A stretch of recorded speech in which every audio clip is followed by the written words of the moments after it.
Oh, hello once again. It's another edition of Randy's Rants, and like I said last week, I want to try to keep these posts pertinent to things that we either play on the air or discuss on the air.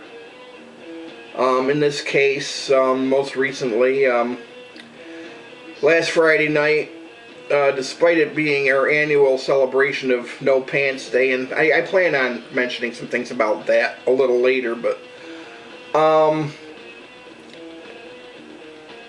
above and beyond that, we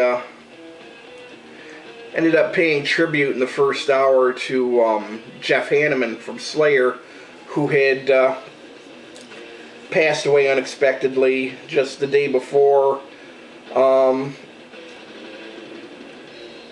from liver failure due to, I think most sources are pretty sure it's complications from the illness he'd been suffering for a couple of years as a result of the, I believe it was, necritis, flesh-eating bacteria, whatever was possibly from a spider bite a couple years ago. Just, he'd been very ill, and as a result of that, and had actually gone through skin grafts and had been trying to build his strength in his arm back up in the hopes of eventually rejoining his bandmates, but it didn't happen, and we devoted an hour to him Friday night.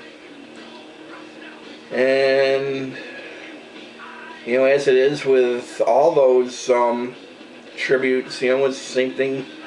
Dio a couple years ago. God, has it been 3 years? Yeah. Ronnie Dio 3 years ago. Pete Steele. So many. Gary Moore. It's always very bittersweet. Scott Columbus from Manowar. We devoted an hour or two to a couple of years ago. I was saying, it's always a very bittersweet sort of thing to, because you're sitting there and you're listening to the music that these people have provided you with and that you've loved for so many years, and at the same time you're saying goodbye knowing that that person's not going to be contributing anymore, and it's rough. It's never an easy thing to say goodbye to, it doesn't, it's like somebody you've never met, but at the same time that person has touched you right here. And he's touched a piece of your heart, a piece of your soul. Any art, if you're a fan of an artist, you know what it, it's like kind of hard for me to put into words, but yeah, it's like, and I could just, I think back to summer of '84. I'm 47 years old, so it's like I was 18. And my friend Ken Greer had picked up a copy of Show No Mercy, and kind of like in the veins of like Metallica just a couple years prior to that, it was like nothing I'd ever heard before. I mean the closest thing, obviously, I was already a Metallica fan at that juncture. If anything, Slayer was just more fierce, and I think a little darker, a little more evil, and then to be perfectly honest, kind of in the same sense, Venom, who I had also kind of discovered through Ken that same summer, scared the shit out of me, and but I loved it. Show No Mercy's to this day's just got some incredible music on it, and that things just got better. It's like Haunting the Chapel, Hell Awaits, fucking Rain and Blood. Oh my God.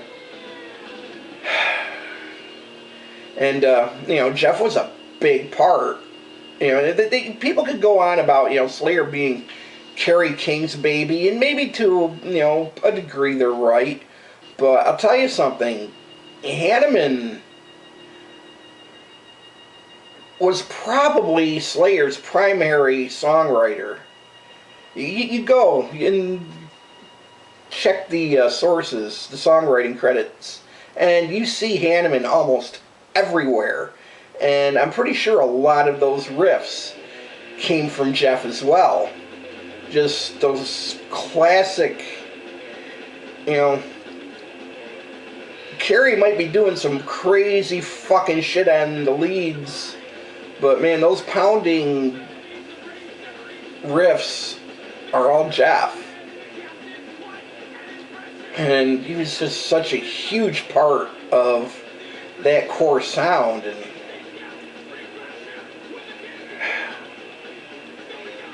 it's funny because it's like, as much as I loved Slayer in the early days, I never got to see them. It took me 20 years to see my first Slayer show, and it was Darien Lake, 2004, when they co-headlined with Slipknot and Hatebreed and yeah, God forbid, opened that show. And, you know, it was what it was. You know, I didn't have, not a huge hardcore fan, so Hatebreed was, in my book, alright. God forbid, didn't really care for them, but, you know, fucking Slayer and Slipknot both brought it. They more than made up. And it was damn cool. Yeah, at least I get to, that's the only time out of the 2 times I've seen Slayer, that was the time that I actually did get to enjoy them with Jeff Hanneman in the band. And although I have to say, Slayer at Darien Lake last year, that show was maybe more intense and a better set list. But, you know, you felt something was missing with, you know, I mean, you know, you can't take anything away from Gary Holt, who had been touring with the band in Jeff's place. But you still felt something was missing. You know, there was definitely a sense of vacancy on the stage. And, yeah. It's a hard one. None of them are easy, but, you know, some of them, it's like you sit back and you take inventory of what that person contributed, and, you know, it's like Slayer as a band on its own, you know, as one of the big 4, those are the Slayer, Metallica, Megadeth, Anthrax. And granted, you can probably go to Exodus even before them. They laid the groundwork for something that had never been heard before. They created a new genre of music. A whole new genre of heavy metal music. I mean, you gotta figure, it's like, even in the early 80s, heavy metal was still relatively, maybe not quite out of its infancy. You know, the 70s kind of laid the groundwork for what metal, I don't know, I'm rambling. But, you know, some bands had established the core metal sound. You had your Priests, you had your Maidens, Saxon, and that whole new wave of British heavy metal thing. Obviously, like, you know, these bands have gone on and on about how influential that whole movement was, and they picked those pieces, and like I said, they forged something new and great. And that, among other things, is what we have to remember Jeff Hanneman by. He was a part of that whole thing.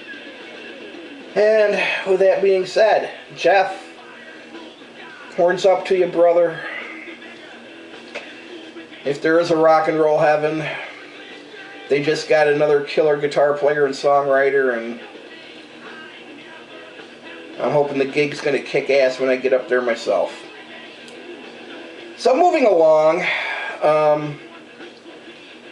the serious portion of the evening was, you know, like that first hour that we paid tribute to Jeff, and then everything, of course, you know. It was, like I said, our annual celebration of No Pants Day, and for those who have no clue, No Pants Day is a college tradition. You hear a lot about it in the cities. College students riding the subways in their underwear, in their boxers, or girls, I guess, bras and panties and such. It's kind of a tradition. And we take that tradition and we turn it on its fucking head. And turn it into something just unspeakably silly. And if you don't believe me, the proof is in the pudding. Just go to YouTube. The video from this year is already up. And, just go to YouTube. Type in Metallic Onslaught, No Pants Day 2013. Should be easy to find. Or, no, wait a minute. No, it wouldn't be on. Never mind. Like I said, Metallic Onslaught, No Pants Day 2013. Check it out on YouTube.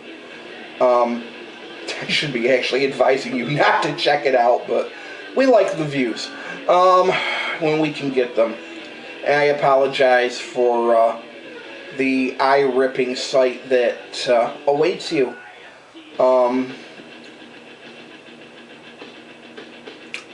That totally flies in the face of one of my previous rants. But yeah. Let's put it this way, you're going to have, if you watch this video, you're going to see my interpretation of bronyism at its finest, and it's pretty rough. Even watching the playback myself, I'm like, I was pretty fucking creepy. But it was funny, and I had a great time doing it. So with that being said, you guys go ahead and check that video out and appreciate my magical rainbow nipples. Yeah, magical rainbow nipples. In the meantime, check us out Friday nights, 10 to 3, 89.7 WEOS in the immediate listening area. And if you're not in the immediate listening area, you can go to MetallicOnslaught.com and record the shows using DAR FM, or you can listen to the live stream. Just go to MetallicOnslaught.com and look for the Listen Live option. And there is a chat room if you want to hop in and chit-chat with us, or well, those of us who have laptops at our disposal during the broadcast. You can also find us on Facebook. I keep forgetting to mention the Facebook page. We do have a Facebook page, and there are photos from No Pants Day up too.